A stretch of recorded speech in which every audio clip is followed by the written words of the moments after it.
د پښتو د انقلابي نظم پلار خدای بخښلي اجمل خټک بابا ته نن د کونړ له لوړو غرونو نه فریاد راخیږي نن د کونړ له لوړو غرونو نه فریاد راخیږي او له عباسي نه کوکې خیږي د چا یاد راخیږي د تاتري اوښکې راڅاڅي نن خیبر ژاړي نن د خټک بابا په غم کې لر او بر ژاړي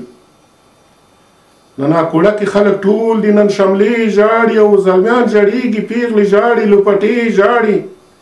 نن له پامیره تر سپین غره یو لوګی پورته دی او نن په بولدک او پېښور کې پښتنې ژاړي نن ګلغونډۍ کې غاټول مړاوي دي خپه خپه دي او نن هندوکش کې ماتم جوړ دی سترګې سرې ژاړي نن د پښتو ادب مورچل ژاړي سنګر ژاړي نن د خټک بابا په غم کې لر او بر ژاړي نن د پښتو انقلابي نظم یتیم پاتې شو او د ازادۍ سالار تیزي د غلیم پاتې شو د غیرت چغه او د ژوند کیسه نیمګړې شوله بس خالي نومي بې قدرانو ته سلیم پاتې شو نن دیره نن حجره کې شاعران نشته دی نن دیره نن حجره کې شاعران نشته دی او د ازادۍ ملي سرود ورځنې نیم پاتې شو هغه پاگل ملنګ خټک ته پېښور ژاړي نن د خټک بابا په غم کې لر او بر ژاړي څوک به پوره کړي د بابا دغه نیمګړی ارمان او څوک به راویښ کړي د ویده په خوب کې ستړی افغان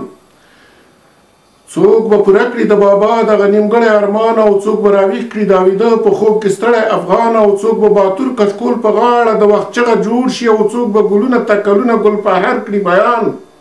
څوک به بیا سرې غونچې راجمع افغان ننګ ولیکي او څوک به حالت د مزدورانو او بزګر کړي عیان څوک به د دې وطن په غم شپه تر سحر ژاړي نن د خټک بابا په غم کې لر او بر ژاړي هغه له زوکړې نه تر مرګه د رڼا پسې تلو ځان ته یې هېڅ شی په کار نه و ما او تا پسې تلو هغه زنځیر د غلامۍ غاړه کې نه منلو هغه د وخت د استعمار جیل له سبا پسې تلو هغه د پلار د ویشل شوي کور یووالی غوښته او هغه په نره او ښکاره د خپل بابا پسې تلو هغه د پلار د ویشل شوي کور یووالی غوښته او هغه په نره او ښکاره د خپل بابا پسې تلو د خپلواکۍ په مینه مست ټول سراسر ژاړي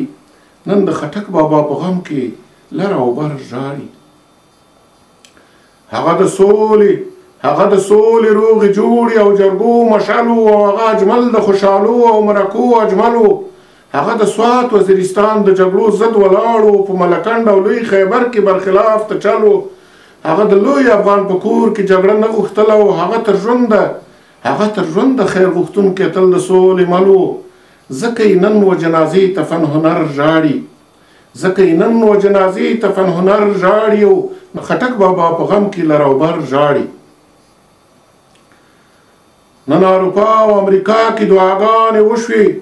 نن اروپا او امریکا کې دعاګانې وشوې او غیبي لمونځونه جنازې او ژړاګانې وشوې ټولو وعدې وکړې چې لاره به یې مخکې بیاو په ویاړ او فخر یې لیکنې املاګانې وشوې نن مسافرو هم بابا ته ځان حاضر ګڼلو او ډېر له اخلاصه په هر کور کې الواګانې وشوې خوار خدمتګار یې په ناروې کې رو ګودر ژاړي نن د خټک بابا په غم کې لر او بر ژاړي نن د کونړ له لوړو غرونو نه فریاد راخیږي او له عباسي نه کوکې خیږي د چا یاد راخیږي له تاتري اوښکې راڅاڅي نن خیبر ژاړي نن د خټک بابا په غم کې لر او بر ژاړي